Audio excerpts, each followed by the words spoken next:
और चूंकि ये सबसे टॉपिकल सब्जेक्ट है, इस वक्त digital personal data protection bill 2022 का ड्राफ्ट जो जारी हुआ है, उस पर कई सवाल खड़े हो रहे हैं। कुछ लोगों का कहना है कि भारत की डीपीडीपी बिल यूरोप के जीडीपीआर से अलग है। पहले तो सर हमें समझाइए इस बिल की जो खास बातें हैं और जो कंसर्न्स इस पे एड्रेस लोग कर रहे हैं, उसको आप कैसे उसका क्या आप तर्क देंगे? धन्यवाद स्वाति जी। आप जानते ही हैं कि पिछले कुछ महीने पहले प्रधानमंत्री जी ने जो एक पुराना हमारा एक पर्सनल डेटा प्रोटेक्शन बिल था, उनके अनुमति से हमने पार्लियामेंट से उसको विड्रॉ किया था। हमने इसीलिए विड्रॉ किया था क्योंकि हमें लगा कि वो बिल काफी कॉम्प्लेक्स बन चुका था और हमारे युवाओं के स्टार्टअप्स और इनोवेशन के जो उभरता इकोसिस्टम बन रहा है, उनके लिए बहुत ही कंप्लायंस बर्डन एवं उनके काम में बहुत एक तरह से रुकावट या बाधा पैदा करने वाला एक बिल बन गया था।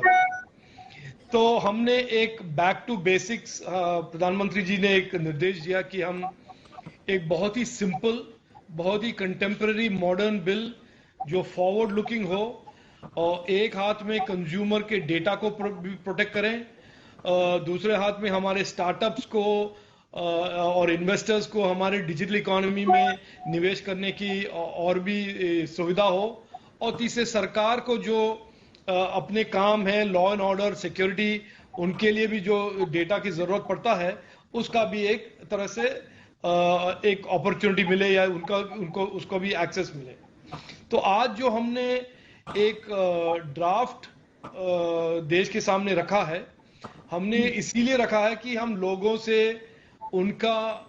ओपिनियंस, उनके जो सुझाव, हम इसको पब्लिक कंसल्टेशन कहते हैं, और हमारा देश आप जानते ही हैं एक डेमोक्रेसी है और हम सभी तरह के लोगों से एक ओपिनियन चाहते हैं। आपका मूल प्रश्न ये था कि हम यूरोपियन जीडीपीआर से इतने अलग क्यों हैं, और इसका बड़ा सिंपल आंसर है स्वाति जी कि हम भारत हैं, हम मानते हैं कि हमारे जो रिक्वायरमेंट्स हैं, हमारे जो ऑब्जेक्टिव्स हैं, गोल्स हैं, वो काफी अलग है यूरोप से, और हमारा जो रास्ता है, लॉज हैं, रूल्स हैं, हमारे जो फ्रेमवर्क हम जो बनाएंगे, हम भारतवासियों के लिए बनाएंगे, भारत के नागरिक के लिए बनाएंगे, भारत के स्टार्टअप्स के लिए बनाएंगे। तो मैं बड़ा स्पष्ट रूप से कहना चाहता हूं कि हमने कोई कोशिश की भी नहीं कि ये जीडीपीआर से मिले या जुले। हमने हमारा भारत का एक फ्रेमवर्क तैयार किया है